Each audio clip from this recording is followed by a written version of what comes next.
ముందుగా అందరికీ నా శుభాకాంక్షలు. నా పేరు గోపనమోని సంతోష్ యాదవ్. ఈరోజు ఈ సంవత్సరం మనం జనవరి 26న 77వ గణతంత్ర దినోత్సవం జరుపుకుంటున్నాము. దానికి మీ అందరికీ నా హృదయపూర్వక శుభాకాంక్షలు తెలియజేసుకుంటున్నాను.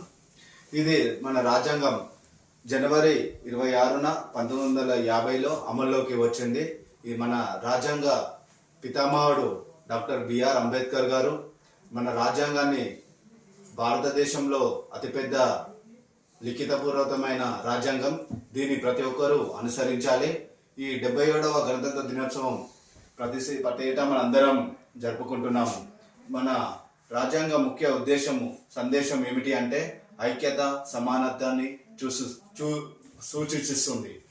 అందుకోసమే ప్రతి ఒక్కరూ మన రాజ్యాంగాన్ని ప్రతి ఒక్కరు గౌరవించాలని మనస్ఫూర్తిగా కోరుకుంటున్నాను.